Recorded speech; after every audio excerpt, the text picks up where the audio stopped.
Started here. Welcome everyone to our weekly business meeting. It is October 4th, 2022, and the time is 2:02 p.m. I'm calling this meeting to order. In attendance are Commissioners Brooks and Duncan, and joining us via telephone is Commissioner Chris Filios. We will now enter into our 30 seconds of silence.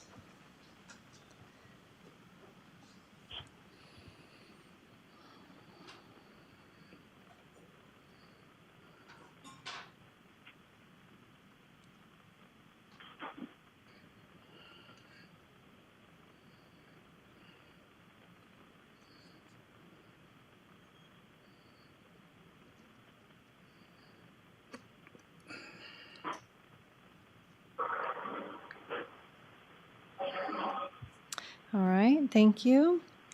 And JP, would you lead us in the pledge?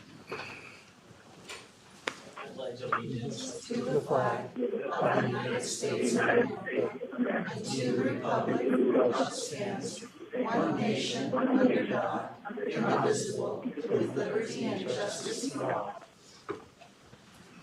Okay, there's a couple changes to the agenda. We will be handling item 28 near the beginning of the meeting. And then we also have an addition to the agenda. And it is by code, the treasurer makes a presentation to the clerk every year on an annual settlement and statement. And in order to keep it with the statute guidelines, it needs to be handled today. So that's the emergency nature of adding it. All right, so Bill, are you good with that? I'm perfect with that. All right, and Chris? Yep. Okay, You're going to make a motion to add that to the agenda. yes. Yes, I'd like to make a motion that we add the annual settlement and statement by the Kootenai County Treasurer to the agenda. Second? Commissioner Filios, Aye. Bill Brooks, Aye. Chair Duncan. Aye. All right, so that's added, and we will handle that actually near the end of the agenda. So we can go on to approving meeting minutes. So I move that we approve the meeting minutes, items 1 through 5. I forgot we're pulling 6. through 9. Can we pull number 6? It's not ready. Oh, number 6, okay. Sorry. 1 through 5 and 7 through 9. 2 through 5, yes, and 7 through 9. I'll second that.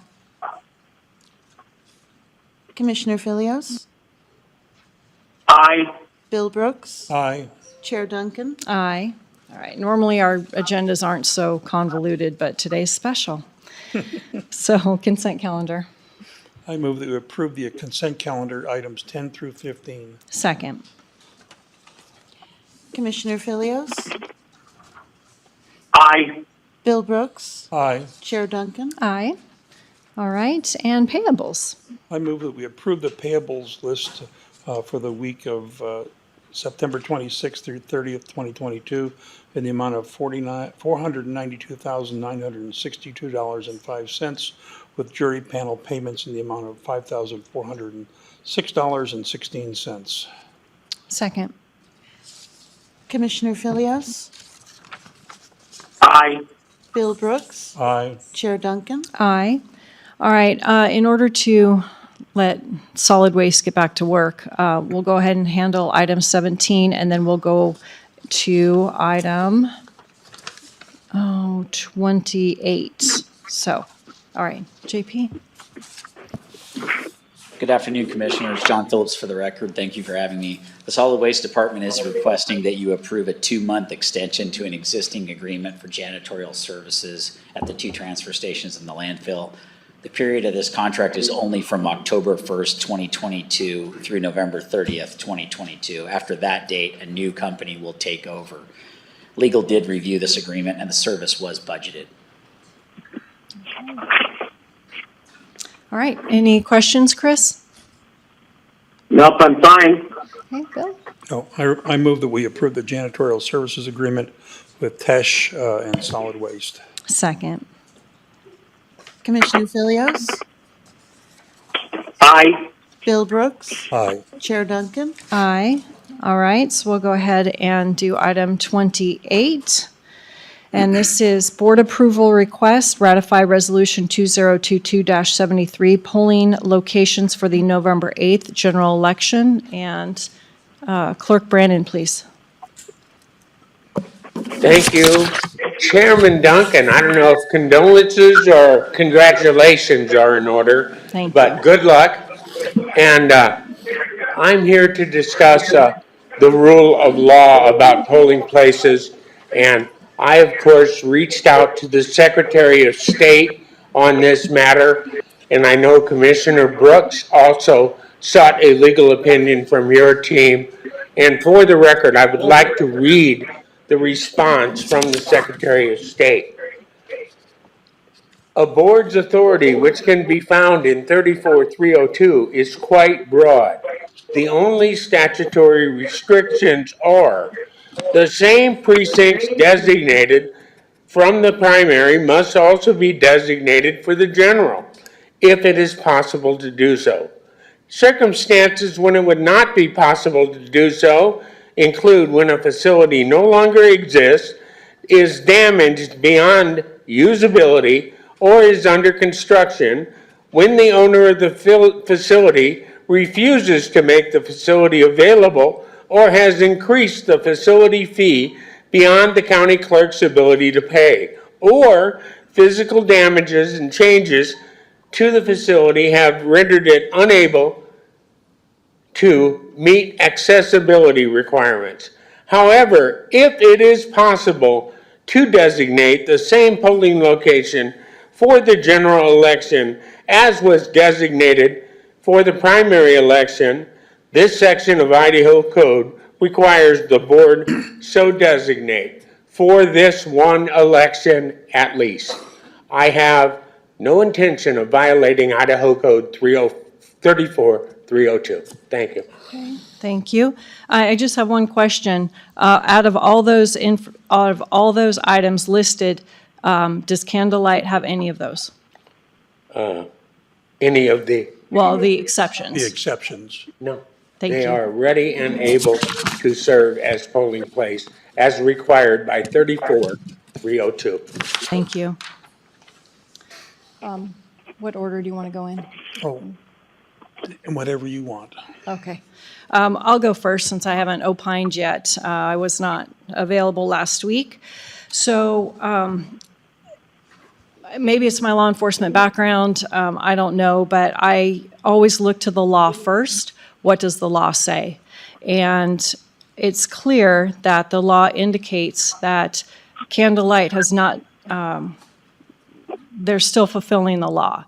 So at this point, I believe that my decision to support keeping it a Candlelight is supported by legal advice. It is supported by the Secretary of State's weighing in on the fact we've had 4 back-to-back elections there, and there have been no violations reported in any of that. So to change a location this close to the election, I think would be a very bad precedent, and it disenfranchises voters who may not be able to find the location in a timely manner. And so for those reasons, I am going to support keeping Candlelight for this election. Bill? Okay. Chris? Oh, did you want me to go next? Sure.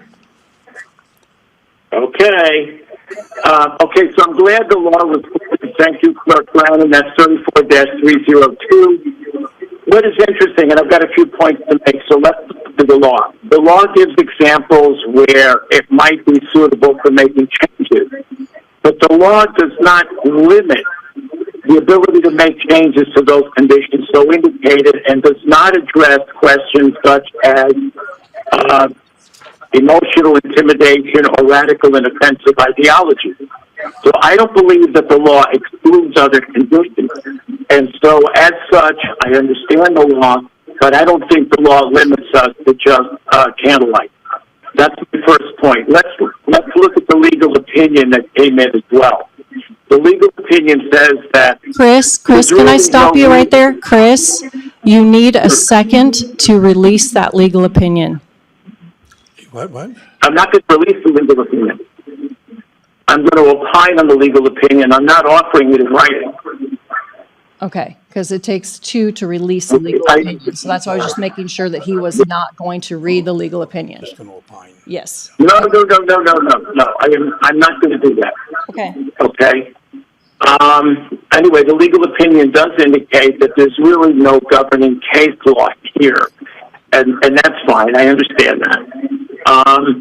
When we talk about the testimony given by Alicia Abbott and Deb Rose, yes, they did opine that there was no physical intimidation. That is true, but then there's also emotional intimidation. So that's a concern. And also making reference to United Methodist Church's inability because they wanted to charge us is old news. The fact is the church is not going to charge us. And frankly, I don't care whether or not it's United Methodist Church. It could be the Church of Pluto for all I care. But the fact of the matter is, I don't think the demonstrated behavior, especially in the recent festival by Candlelight Christian Fellowship, should allow them to proceed as a designated polling place. And I've got a final point to make for this.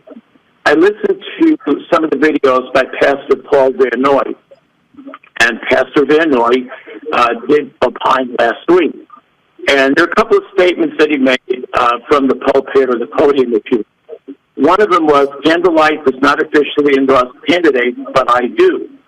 I'm just a guy, I have a right to my opinion, end quote. Well, I have a right to my opinion, too. But as I speak today, I'm speaking in my official capacity as a county commissioner. And when Pastor Vernoy speaks and addresses his congregation from the podium, he's doing so in his official capacity. So for all practical purposes, he's speaking as the pastor of the church. So he is, in fact, acting in his official capacity. The concern that I have going further, and I'm almost done, is to look at some of the paraphernalia that was expressed in the most recent festival. And I'm referring to license plates and other paraphernalia, things like "Let's Go Brandon." I think we all know what that means. How about the Confederate flag, which represents perhaps the most heinous and damaging part of American history? I'm certainly offended by it. I think a lot of other people are. And, of course, there was another license plate that read, "Nobody cares about your feelings." Boy, that certainly doesn't smack of love, does it? And so my point is this. The church can do what the church pleases. Pastor Vernoy can preach what he pleases, but not if he chooses to be a polling location. So I'm going to make one final thought, and because we are talking about a church, allow me to read a verse of Scripture, if I may, from Romans 14, verses 20 and 21. Folks. All food is... Go I'm ahead, almost Chris. done. All food is clean, but it's wrong to eat anything that causes someone else to stumble. It is better not to eat meat or drink wine or do anything that will cause your brother to stumble, end quote. If eating meat offends a neighbor or causes him to stumble or sin, how much more so if we're displaying a Confederate flag and making statements that are emotionally disturbing to people or offensive?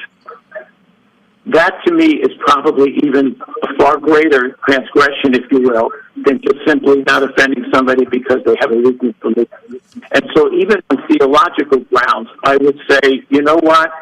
I don't believe this church, I don't believe Candlelight Christian Fellowship should be permitted to continue as a polling location. And frankly, last point, why is it so important to them? Why is it so crucial that they remain a polling location? And I think that's a question that each of us has to answer. And so thank you, I'm done. Okay. Bill? I wrestled with this one, and then I started really thinking hard about it. And I asked our clerk, Jim Brandon, a couple of times, has there ever been any infraction or anything that would be construed to be intimidation or anything else at Candlelight? And he said, no, absolutely not. And a lot of the stuff that's been said opposed the Candlelight is frankly anecdotal. It's not proof. It's people's feelings. It's how it makes me feel. I was just thinking if I were, and I'm not, but if I were an absolute atheist, I wouldn't want to vote at any church because it would make me feel uncomfortable. So by the same measure, we should do away with, what do we got, 23 churches, 26 churches, whatever, where we use as polling places. That's just not warranted. If there's ever any actual intimidation, I would be the first one to change whatever polling place that is to somewhere else. But in terms of, I'm not gonna worry about someone who feels uncomfortable. So I'm gonna vote to keep it where it is. Clerk Brandon, would you like us to take a vote, or would you like to? Just one more thing. Okay. However you vote, I am not moving it. So you will have to get an injunction against the clerk because I'm not going to violate the law from the Secretary of State from your legal opinion. Thank you. We never asked you to do that, Jim. Sure. Would you like to make a motion? All right, folks. Yes, I'd like to move that we leave the polling place where it is at candlelight. Yes, and I would second approving all of the polling places for the November 8th general election. Yes, we need to do that too. Commissioner Filios, Ahead of voting no, I just want to say that we did receive a petition today signed by 260 people in opposition to candlelight as a voting location, so my vote is no. Bill Brooks, Aye. Chair Duncan. Aye. All right, motion passes. And we can now head back up to the start of our agenda, and this will be item 18, MOU for Kootenai County and Idaho State Police, Office of Emergency Management. Sarah, thanks for being patient. Yeah, absolutely. Good afternoon. Sarah Lafredo for the record. And so this MOU will basically serve as an agreement for the Idaho State Police District 1 Dispatch Center to serve as a backup location for Kootenai County 911 dispatch operations. And this would be in the event that an emergency occurs at Kootenai County Central Dispatch and normal operations can no longer continue at the facility. Okay. Chris, questions? None? Okay, Bill? No. I move that we approve the MOU between Kootenai County and Idaho State Police, and Idaho State Police for the Office of Emergency Management. Second. Bill Brooks, I'm sorry, Commissioner Filios, Aye. Bill Brooks, Aye. Chair Duncan. Aye. It's going to take me a while to get used to the new That's order. okay. Motion passes. All right, item 19, Grant Award 2023-072-1 UPS replacement, which is a power source. Colin? Uninterruptible power supply. Uninterruptible power source replacement.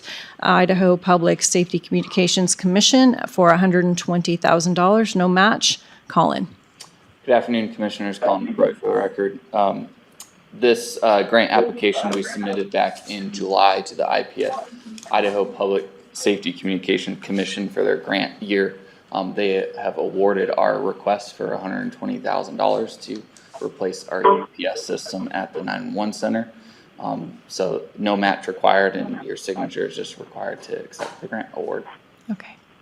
I actually need one of these for, like, I have little critters at home, and if their little heat rock goes out, so I'm hoping that I can get one for less than this amount of money.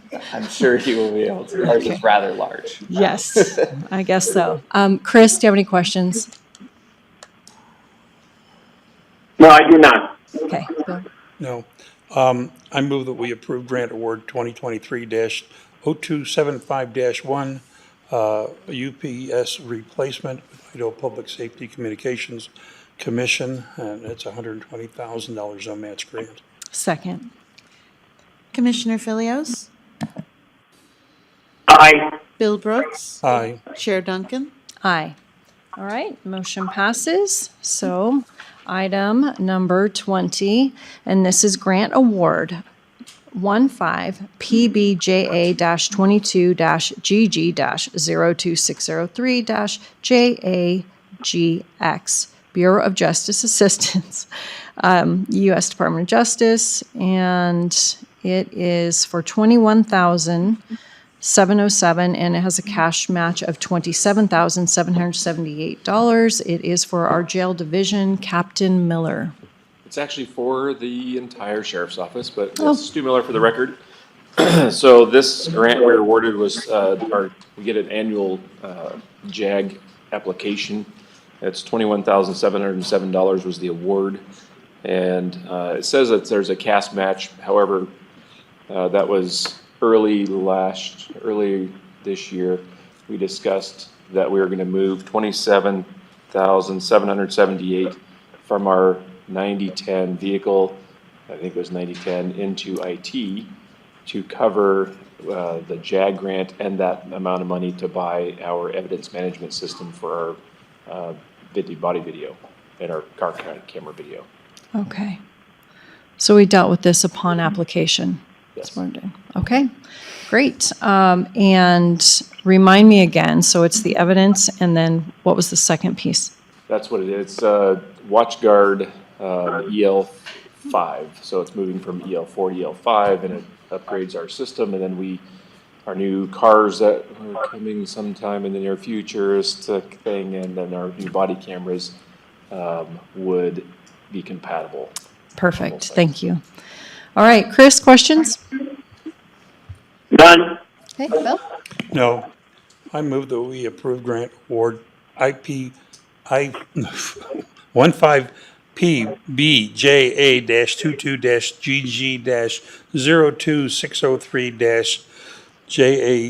15PBJA-22-GG-02603-JAGX with the Bureau of Justice Assistance and U.S. Department of Justice and the Office of Justice programs for $21,707 with a cash match from KCSO and for FY22 budget of $27,778.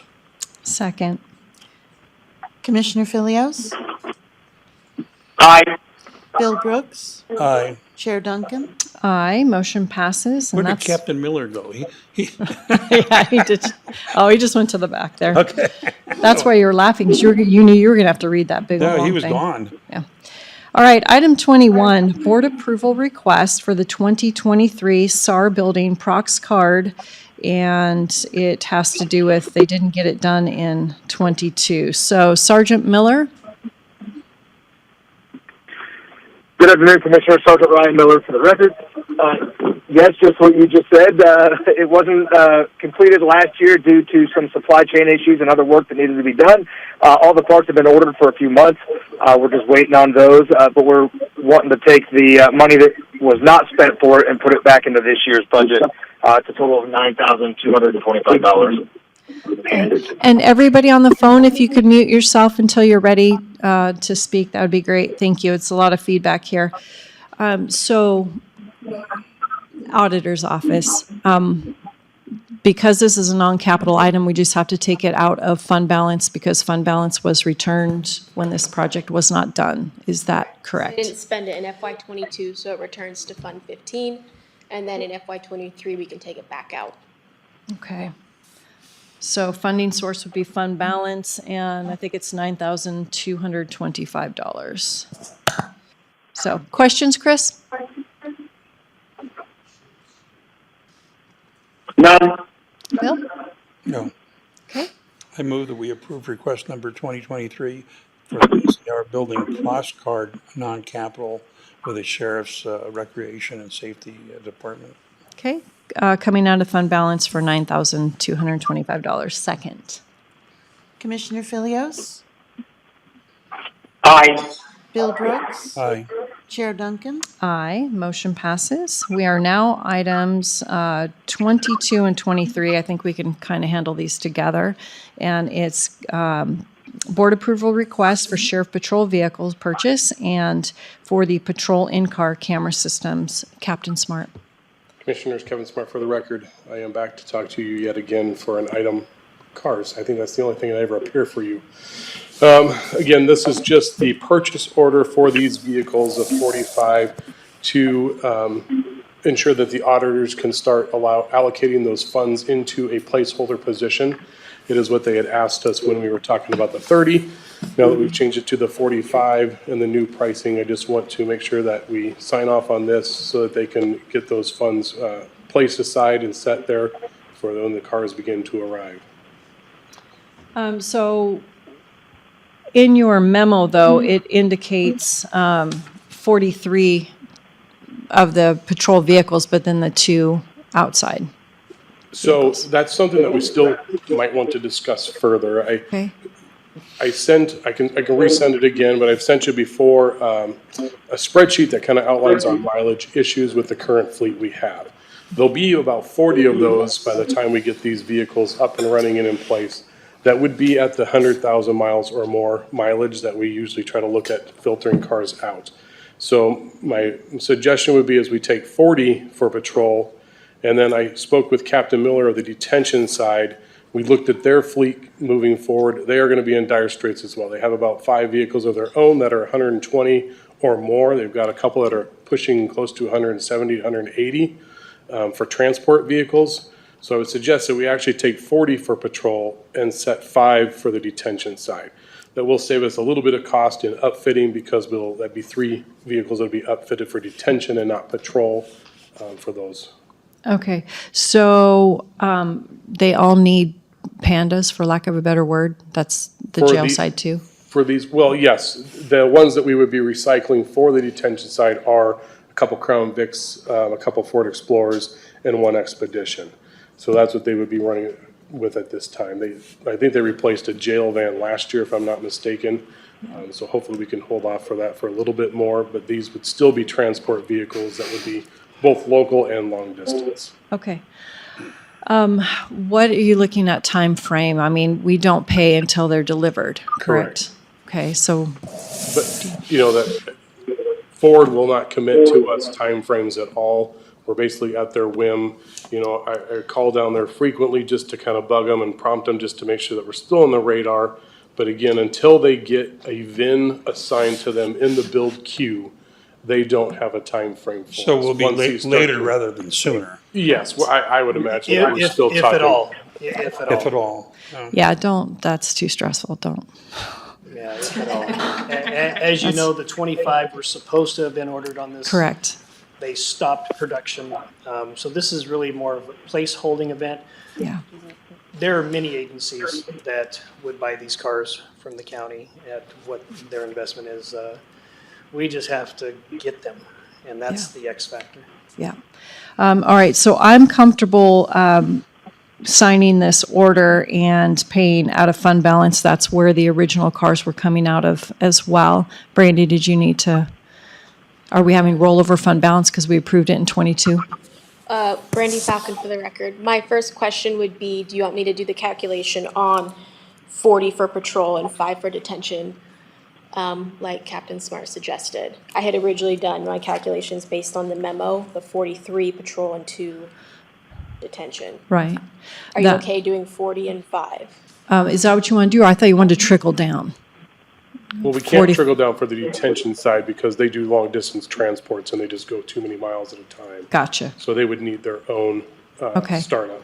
Sure. And so, yes, I mean, like I said, when we re-looked at where we were patrol side, there's 40 of them. So it only makes sense that we don't say 43. Sure. When it's truly 40 that are coming due. All right, I'm fine with it. Okay, if you want to come. Okay, so I have a question. Chris, go ahead. I have a question. Yeah. Okay, so help me out because when Leslie, when you and Bill voted to, if we're talking about the same thing here, voted to the increase to accommodate the 45 vehicles because of the price change, whatever. What was that amount of money? What's the additional amount versus the numbers we got when I was still physically there? So right now, we have a signed fund balance of 2.2 million.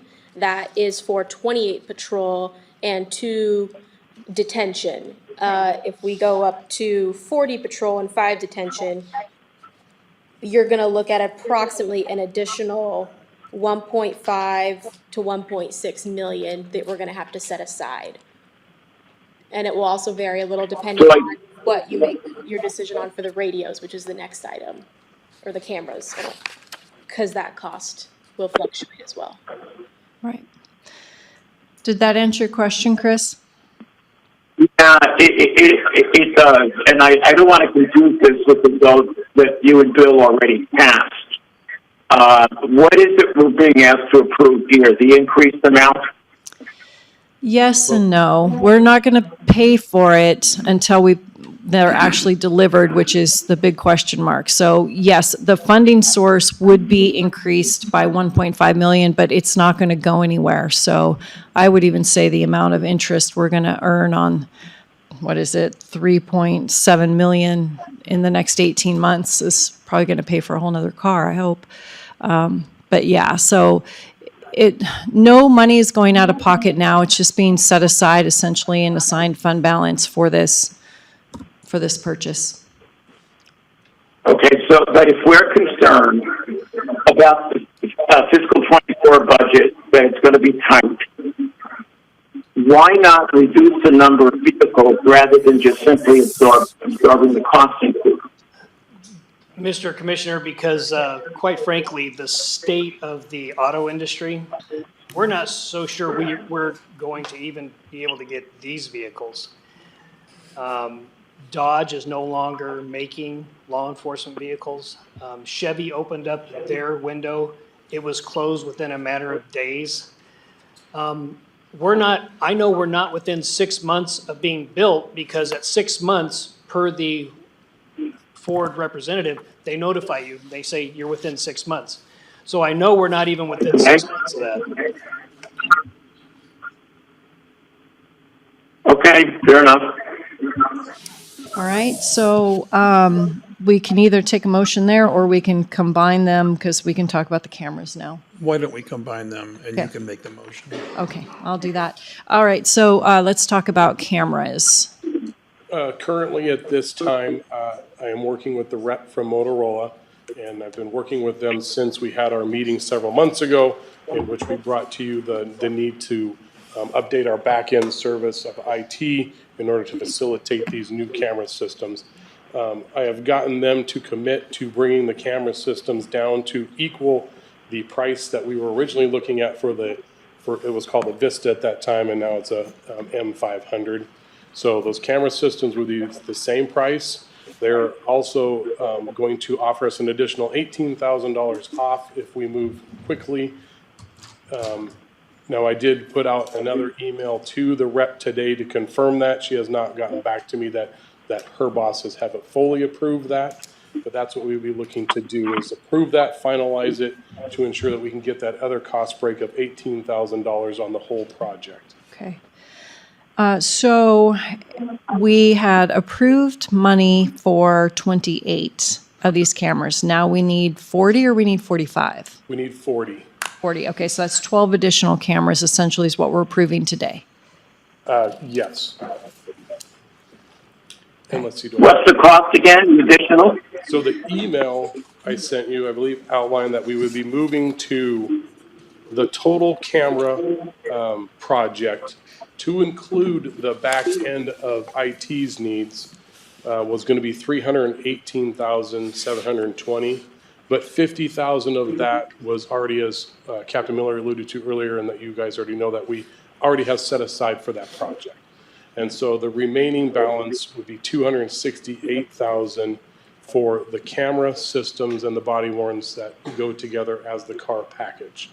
Now, if we get this price break of an additional $18,000 off, then that's what we're trying to push towards, so that we can just gain that extra value. And then we are going to be saving about $6,000 per car on PVI side.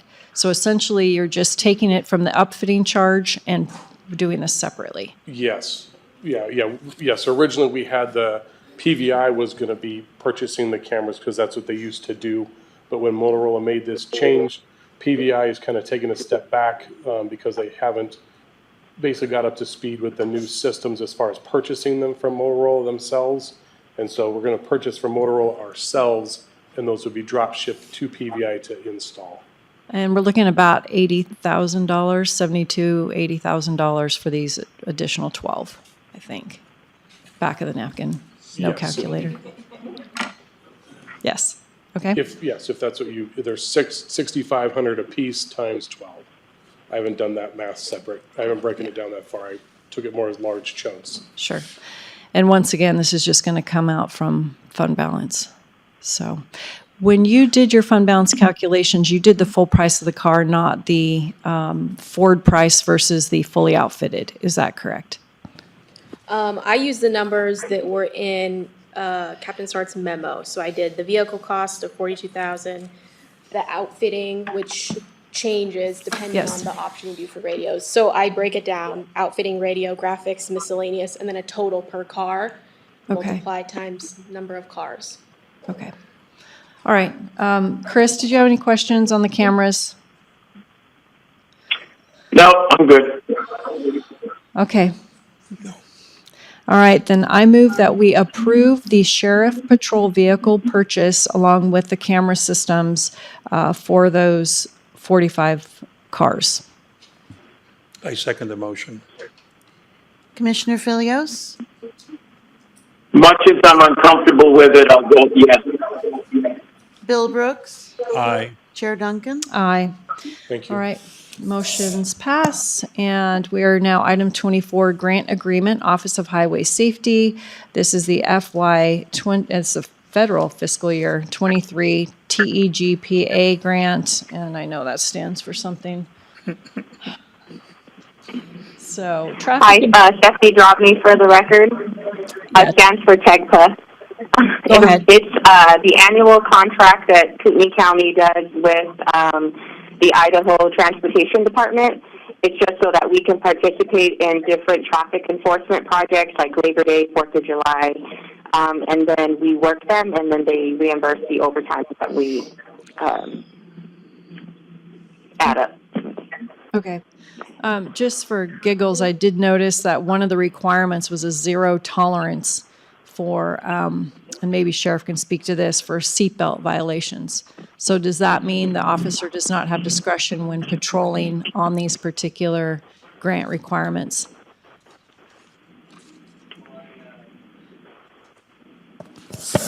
Robert Norris, I believe that the peace officer on the street should always have discretion in whether or not to cite an individual. So that's where my position is. Thank you. All right, Chris, questions? None. Bill? No. I move that we approve the grant agreement with the Office of Highway Safety, FFY 23 TEGPA, and the Idaho Transportation Department for a no-match grant. Second. Commissioner Filios, Aye. Bill Brooks. Aye. Chair Duncan. Aye, motion passes. And thanks for that addition, Sheriff. Item 25, board, and they're actually related to 26, board approval request. This is the Kootenai County American Rescue Plan Act Financial Policies and Procedures, and it's Resolution 2022-74. Kim, go ahead.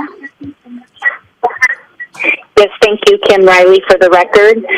This is the draft document of financial policies and procedures for the ARPA funds for both departments and subrecipients to use as reference. This was drafted by the ARPA task force and our legal department. Kim, I saw an email floating around today. Are there going to be changes made to this document, or was that a different policy and procedure? As far as I'm aware, there will not be changes to this document. I know that there's some conversation going back and forth in regard to the capital threshold for equipment being $10,000 for the county, $5,000 for grants. I would believe that we would be able to work things out there. If we need to amend this, we would certainly come before you. Okay, I just don't know if maybe we wanted to not approve this to make until we get that cleared up. Brandy, did you? Brandy Falcon for the record. I spoke with Jody, and the changes to the federal procurement policy are separate from this, Okay, from these agenda items. perfect, perfect, perfect. Okay, Chris, any questions? None. All right, Bill? I move that we approve the request for Kootenai County ARPA financial policies and procedures with resource management. And that includes Resolution 2022-74. I'm not letting you get away with anything. Second. I don't, We did it together. Commissioner oh, Filios? we're doing, okay. Commissioner Filios? Yeah, I said aye. Oh, sorry, didn't hear you. Bill Brooks? Nay. Chair Duncan? Aye. All right, motion passes. Item 27, East Side Fire District annexation, request for annexation, and this is our own Civil Deputy Prosecuting Dave Ferguson. Yeah, I'll take this one, Commissioners. This is a request for annexation of two properties into the East Side Fire District, one owned by Vissert, another owned by Victor. The property descriptions are in your packet. It looks like a notice was properly published by the Fire District. Fire District Board held a meeting, and the minutes are here where it was approved. The annexation for both properties were approved, rather. The properties lie contiguous to current properties that are in the Fire District. So it does appear as if this board should approve the annexations. Okay. Chris, any questions? None.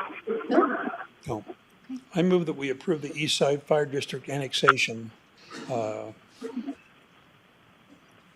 Request for annexation on Visser and Victor. Second. Commissioner Filios? Aye. Bill Brooks? Aye. Chair Duncan? Aye. Motion passes. We are now on item 29, which is hire outside counsel due to a prosecuting attorney conflict. We can either go into executive session. I know that Chris knows which litigation this is, so do you need to Yes, go I in? do too. No, we Okay. don't need it. Perfect. All right, there is no amount on here, so Chris, are you okay approving this without a cap, or would you like to cap it? You know, in the absence of a quote, let's approve it for now without the cap. Okay, is that how you feel? I agree. Okay, I move that we hire outside counsel because of a prosecuting attorney's office conflict. second. Commissioner Filios? Aye. Bill Brooks? Aye. Chair Duncan? Aye, motion passes. Now, item 30, KCSO helicopter program information. Sheriff and Lieutenant Ellis. Good afternoon, Commissioners. Just like to have a basic discussion with you, give you a little bit of an update on where the region is for search and rescue and law enforcement aerial support. As you may or may not know, Two Bear Air has been supplying law enforcement here in Kootenai County with aerial support for about 7 years. Used them for many, many years on search and rescue. And they've been a real asset to the Kootenai County Sheriff's Office. They're based out of Montana. It is an individual that has a passion for flying that has provided this resource for us. Right now, our other aerial support that we use, the Spokane County Sheriff's Office, is in a high degree of transition, and their reliability is not all that great right now. And if you have any further questions on that, Lieutenant Ellis can expand on that. So with that, I'm going to give this over to Lieutenant Ellis. As you know, we have a group of individuals here that also have a passion for aviation that would like to do something just like the Two Bear Air program that we've used for 7 years. And I'll give it to Mark. Thank you, Sheriff. Mark Ellis for the record. So talking about Two Bear Air, it's a Bell 429. It is completely donated by a private citizen over there. It is flown by 3 volunteer pilots and a crew of sheriff deputies as the tactical flight officers. Over the last 7 years, in the Northern Panhandle, we've used Tube Air slightly over 50 times already. They have about a 3-hour flight time. They do say when they get here, they have about 30 minutes of fuel just because of the distance driving from Whitefish, Montana, or flying from Whitefish, Montana. During a recent interview, the CEO and the chief pilot of Tube Air said, if anyone else can do this, we would come alongside of them and help someone else stand up the exact program. They will know when they have made it when another unit does exactly what we're doing. I've talked to them. They are very supportive of us of doing this. They welcome another air unit to help out. They are quite busy in the Whitefish area, and as they said, it's a 3-hour flight over here, so they're busy. Since we last talked, the Kootenai County Regional Air Support Unit was informed. It's a 501c3 nonprofit. We have Todd Stam, Terry Forster, Don Ahorn, Chris Finley, Ron and Randy McIntyre of Super One each donate $100,000 to the unit, and the Coeur d'Alene Tribe donated $200,000 to our unit for a total of $700,000. We have purchased a 1994 Bell 206B3 helicopter. We've purchased all the equipment for it as well right now. The intent is to have a cadre of volunteer pilots and 6 deputies as the tactical flight officers. So with our pilots, we are having a minimum of 1,000 hours that they have to have experience flying the helicopter. And they're also vetted by our chief pilot, Mike Compton.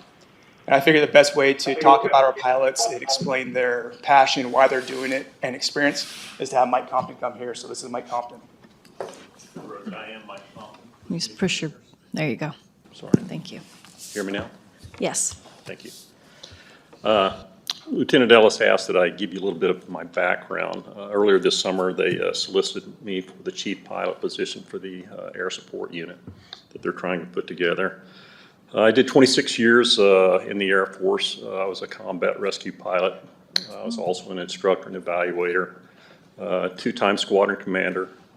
I was with the Special Air Missions Unit, the 89th Military Airlift Wing in Washington, D.C.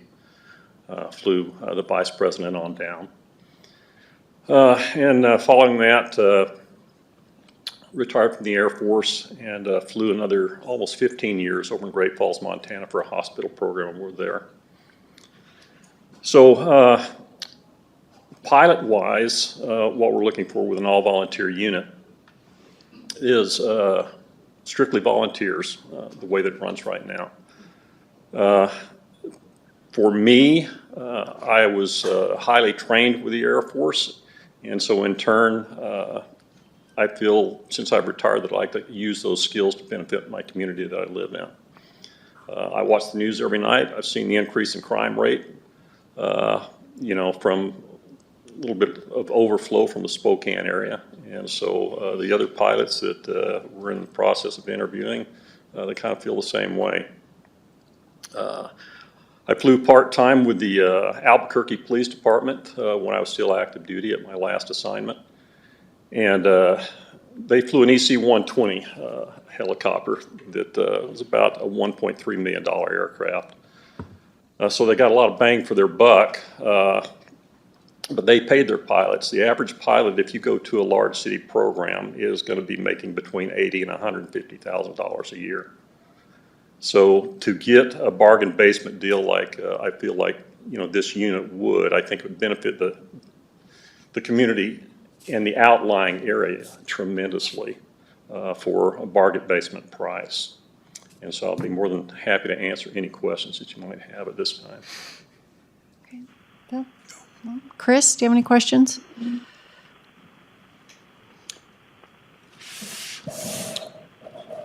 All right. I'm assuming you had no questions, Chris, because we didn't hear you. So, Sheriff? Robert Norris. So what we would like to bring forward as an action item is a 2-year pilot program that will not cost Kootenai County taxpayers any money. And let's just try it for 2 years. I believe that with the restrictions that Tube Air have and with Spokane County, I think that we would get a lot of value out of a pilot program for 2 years. And if we haven't already sent the money to Spokane County on theirs, I'd kind of like to consider pulling that back because of their state of where their air unit is. So that's what we'd like to bring forward as an action item here in the immediate future. And if you have any other questions of our pilot, you have a couple of months in the service, is that? Yeah, just a few. How many years did you do? 26. 26. Yeah. So the benefit to the pilots is you get to keep your certifications and you get this flight time. Is that? That is correct. You know, most pilots, when we get to this point in our career, we understand that, you know, it's a privilege to fly. So that's what it is for me. You know, do I need to continue flying? No, I've had a good career. But if I can go out and help the community and have a good time while I'm doing it, you know, I'm all for it. And I honestly believe that this would benefit the community tremendously. I've got a lot of SAR experience working with sheriff's departments all throughout Montana. And, you know, you can fly this aircraft from Coeur d'Alene to any spot in Kootenai County with anywhere from about 12 to 20 minutes. And so to support your ground units, you know, for things like that, to support search and rescue, that's a real benefit. Great. Good. Leslie, it's Chris. I actually did have some comments. I happen to have been muted. Okay, so I obviously don't have the familiarity with helicopters as the gentleman just spoke, but I did fly them quite often when I worked for Digital Equipment Corp. Because all our facilities in New England were linked by helicopter. In fact, we used to fly the helicopter from our facility to Logan Airport, and that saved a great deal of time. And obviously, over time, the company decided to do away with them, but they were incredible assets. I did report to work one morning outside my window. One of the choppers was on its roof in the pond. It had failed on takeoff. Fortunately, nobody was killed. My feeling is this. However passionate pilots are, I believe they are a passionate bunch, and whatever the program and however appealing it seems, it's going to cost many times that, I think, once we open this door.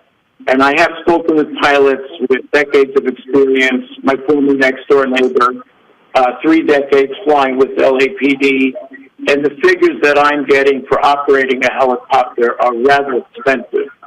And as valuable as it might be, we're not serving a territory quite as remote as Montana, and I think once we open this door, it's not going to get shut, and I think we're going to find ourselves in a position where we're going to be spending a lot more money than we need to. But that's my position at this time. Sheriff, would you like to speak to the funding? So I'm proposing a 2-year pilot program, no cost to the county for an evaluation. We already use two-bear air, and there's been some discussion where they'd like to formalize this agreement that we've been using with them for years. We have saved lives with two-bear air, and we have brought to conclusion many serious situations that didn't work out so well with two-bear air. We use a helicopter now on many of our investigations. Some of them are of a capital punishment that we need the use of a helicopter we use now. This community isn't getting any smaller. And I believe that 2 years as a pilot program with many, many businessmen and women that support this program, I say we don't have anything to lose. But going forward, it would be run more like the K-9 program on donations. Is that? Absolutely, 100%. Right, so the county essentially is going to be minimal impact if you use asset forfeiture funds plus the $10,000 that was already going to Spokane. So that's kind of essentially $10,000 general fund dollars at this point is all you're requesting. Is that? If we can stop that money from going to Spokane, because they are in a high degree of flux right now. Sure. Yeah, just bring the cancellation of the MOU forward and we can make that happen. So, yeah, I'm sure I'll have a lot of other questions. I think we still have a little bit of insurance to work out in this program. But it's hard for me to say no when you have a group of individuals in the community who want to fund this project. And that, with 2 years, you'll be able to raise enough funds to see what is the likelihood you're going to be able to continue the program after the 2 years. So I appreciate that. My family's in backcountry all the time. I'm in backcountry with your guys. So it's, I think we're big enough now. For me, the number one thing, well, I guess number two, rescue would be number one, would be limiting liability on pursuits. I think that is a huge use for aircraft. And so that's kind of where I would also see the value in this. We had a hell of a one 2 nights ago, that's for sure. All right. Any further questions or anything? So would you be okay if they brought something formal forward? Sure. Okay. So Chris, they have 2 to bring something forward. They can bring it forward, but I don't think we're going to get a favorable response from me. Okay. Fair enough. All right. Anything? I would just like to say that I hope that in the interest of public safety, what's been your objection to use tube air for the last 7 years? And why haven't you objected to that, Commissioner Filios? I haven't objected to it because it was in place long before I came here. Point number one. Point number two, you've got a fixed price. And point number three, it doesn't seem to be costing us what this is potentially going to cost us beyond the 2-year period. So there's your answer, Sheriff. Well, but what has been your objection to use tube air? What would be your... I'm not following you. Why haven't you brought that objection for the last 7 years or the period of time that you've been on this board? I think I already answered your question. You were dealing with a fixed price. Well, I think that you should put public safety before politics. I think we'll talk about this. Yeah. Well, let's. Hold the Sheriff. If I didn't put public safety the priority that it deserves, your people wouldn't have gotten the increases they did. So why don't we stop right here? All right. Please bring it forward, Sheriff. Thank you. Thank you. You bet.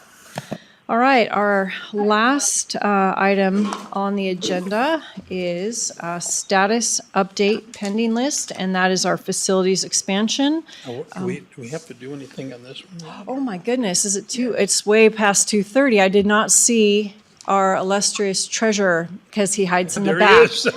Thank you, Bill. Okay. All right, up to the front, Treasurer Matheson, please. Thank you. It's all right. It's all right. I think he's adopted, poor fellow. No, he behaves that way on purpose. Okay, back to item number 1, board approval request, annual settlement and statement per Idaho Code 31-2112, and this is an informational item that the statutorily the treasurer must deliver to the clerk in the presence of the Board of County Commissioners. Treasurer Matheson. You said it all. Yeah, this is 31-2112. It is, goes back to 1904, 1905, where it requires a physical presence of both Jim and I in front of the commissioners to reconcile our records. Now, as you guys know, we reconcile our records on a daily, weekly, bi-weekly, monthly basis. And as you also know, we send to you each and every month a summary of those reconciliations. And it's a signed, notarized memorandum from myself, which is sent to Jim. Today is just the formal, in-person process to comply with the appropriate statute. So I stand for any questions. Chris, any questions? None. Okay, I can handle this motion if you like. Sure, go ahead. All right. I want to see him hand it to Brandon. You got to hand it to. He's Record. Thank you. Oh, please let the record show that Treasurer Matheson has complied with the Idaho Code and provided the account settlement in person in front of the Board of County Commissioners to the elected clerk. Okay. Thank you, Mr. Clerk. Thank you. So I move the Board of Commissioners acknowledge that the treasurer has complied with Idaho Code 31-2112. I second the motion. Commissioner Filios? Aye. Bill Brooks, Aye. Chair Duncan. Aye. All right, so that motion passes, and thank you for doing that. Good job, guys. 2 in 1 day, Clerk Brannon. Yep. All right. Yeah, thank you. All right, this is facilities expansion. I met on Monday with Boughton Construction, our ARPA team, and our legal, and we are still working through the contracts. What will happen next is I will bring before the Board of Commissioners an updated cost on the building, and what the commissioners can do is state that, agree to that cost or agree to a lower cost. Then it is up to the architect and the CMGC, the construction manager, general contractor, to get that project down to that approved cost. So probably, I'm not here next week, so I may put it on for the 18th. I'll probably call in next week anyway, though. So if that's all right. Questions? Yes, yeah. So any other questions, Chris, on that? None for me. All right. I'm going to entertain public comment, but with a very narrow scope. You will address the board, and you will not address actions of individual commissioners, but you may address topics and statements. So it is not a question and answer session. It is merely to have 3 minutes each to state public comment. This is not a public hearing, so it's a public comment session. And anybody online, Jonathan? 23, okay. All right, anybody on the telephone have public comment? Okay, all right, and in the audience? Yes, 3 minutes, yep. All right, yes, ma'am?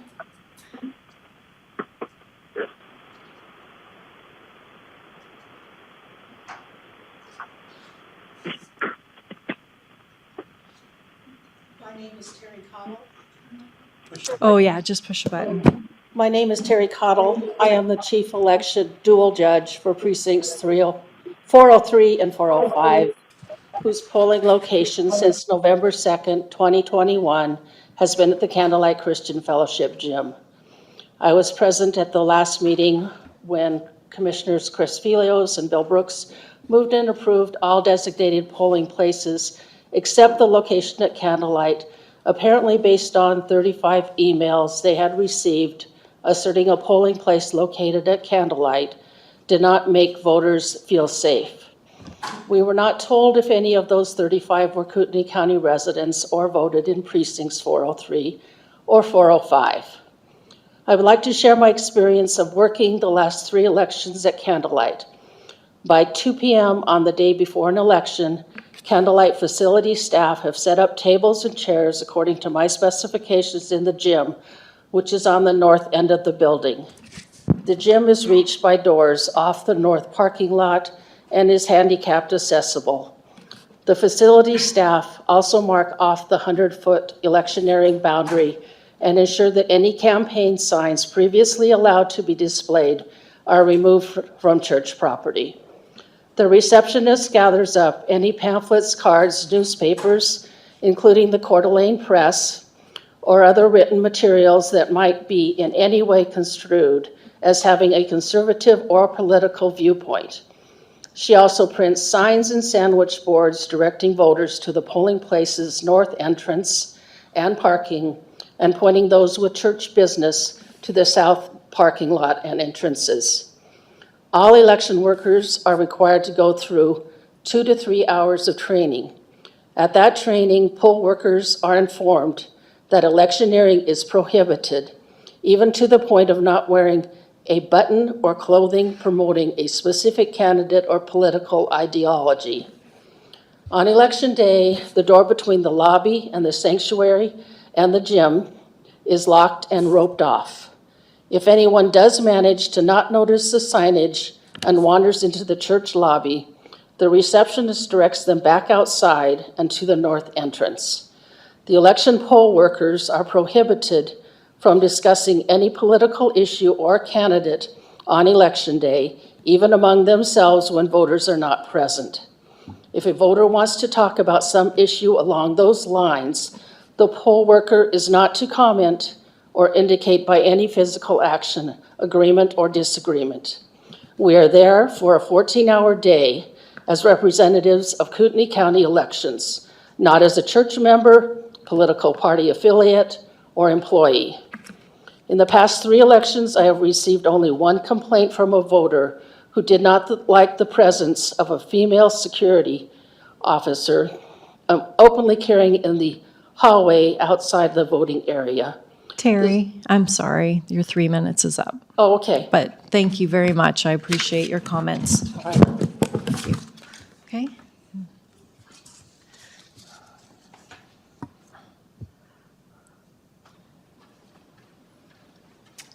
Anita Dubsik, Rathdrum, Idaho.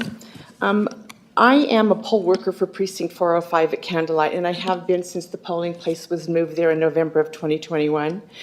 And of the 4 elections that have been held at Candlelight Christian Fellowship, I can remember only 2 people who expressed concern for their safety. And it was because of merchandise that was sold out in the parking lot during the course of the year. And in both cases, the chief judge addressed the issue and offered the phone number for the elections office for further assistance from them. What we have had, and I think this is really important, is on election days, and I'm going to say from the March election, the May election, and the August election, many frustrated voters that come in. And they're frustrated because they have had their polling place changed twice within a 1-year period. And we explained to them that part of it is because we had precincts change. But my big concern, and these frustrations continued past I know that all of the information went out at the beginning of the year, but they continued in the March election, the May election, and then also in this last August election. People constantly come in and say, I don't know what you guys are doing. This is not where we usually vote.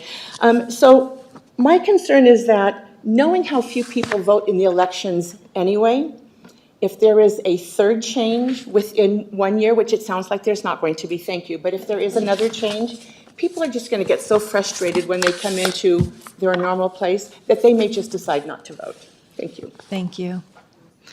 All right, next.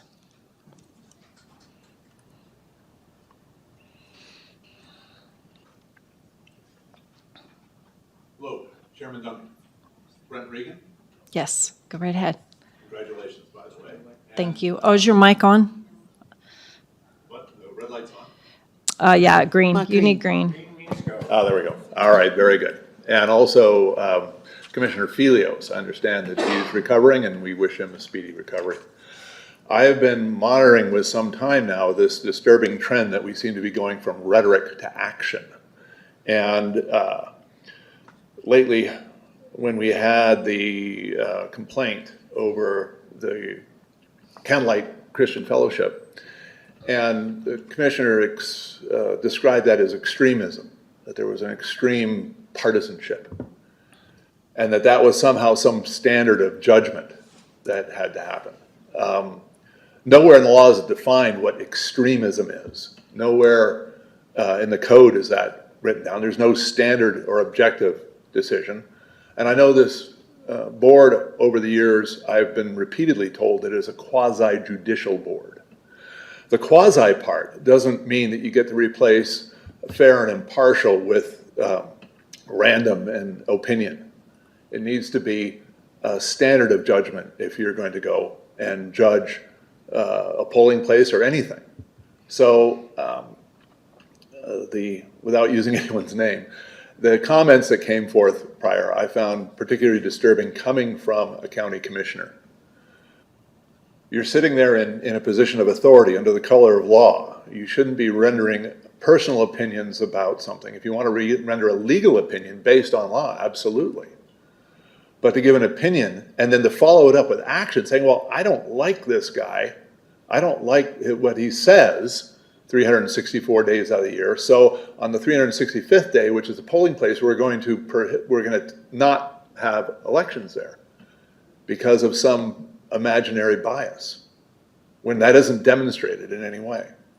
So I would ask, based on that, that you actually apologize to Pastor Paul Vanoy, that this board issue an apology, says we're sorry for the front page above the fold headlines that implied that somehow this guy is some sort of extremism in the pejorative sense. I think that'd be fair. Thank you for your time. Thank you for your time. All right. Yes, Asa. Here comes the trouble. Thank you, Commissioners. Asa Gray for the record. I just wanted to thank you for designating polling places for all of our locations for this election so that we can move forward at the elections office with a fair and balanced election and that we can conduct it in a nonpartisan manner. I know the discussion that you had last week and today, there were heavy opinions on both sides of the issue, and I just want to remind everyone that those of us at the elections office do our best to provide everyone with a fair and unbiased place to vote, and if people are not necessarily comfortable with where their polling place may be, no matter what location that may be. We've heard things about people not liking voting in schools on levies. Just a reminder, they can always early vote at our office, or they can take advantage of absentee voting as well. And no matter what method they choose to vote, I just want to encourage people to vote in this election. Thank you. Asa, thank you very much for everything you do for the county. You've done a great job. And I do apologize to your staff for this unforeseen upset, and I appreciate all of the work that they do tirelessly during these elections. So thank you, Asa. All right. Yes, go ahead.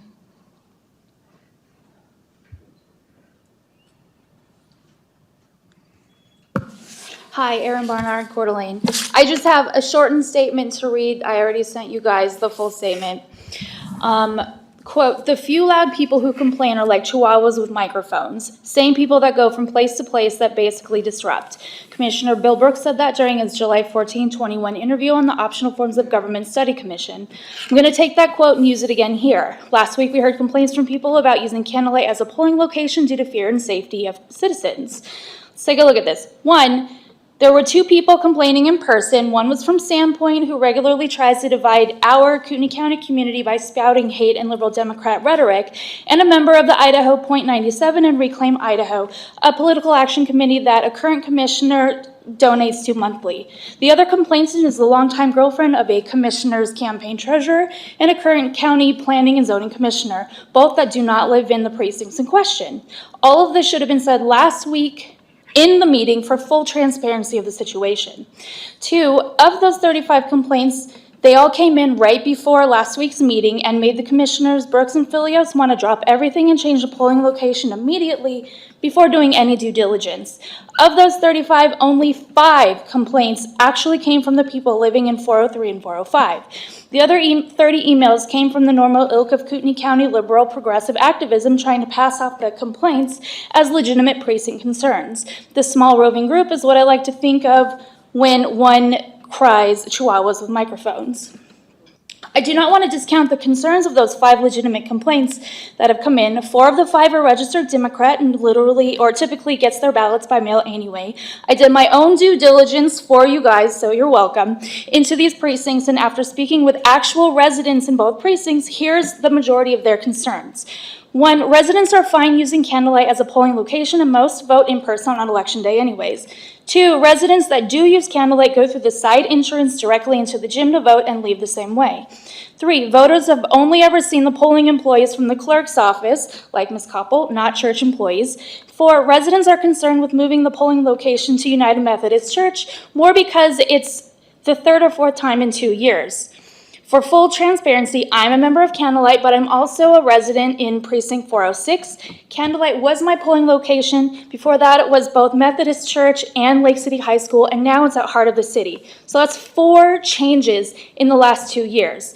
Of the approximate 75 households on my block, and I have door knocked on all of them, 95% of them complain not about candlelight, but when our location was moved for a 4th time due to the precinct maps redrawn.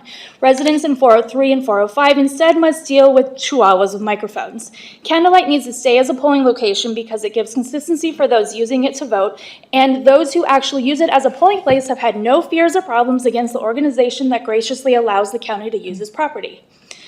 And Yeah, then I'm one sorry, last- Erin, your that's okay. time's up, but thanks for reading Thank you. fast. I do want to make a clarification, and please, Bill, step in. I did not feel like you voted against candlelight last week. I felt that you wanted an opinion, so I wanted to clarify that. Thank you. So, yes. Okay, anyone else? Sure. It's absolutely true. My name is Heather Green, and I just want to thank you guys for your service. I believe that the board made the right choice today. I did send an email that had a petition that I started. Most people that were in support of not moving candlelight in this room, I don't think even knew that I had started that petition.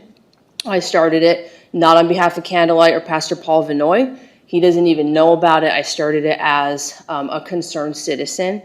We live in a very divisive time right now in culture.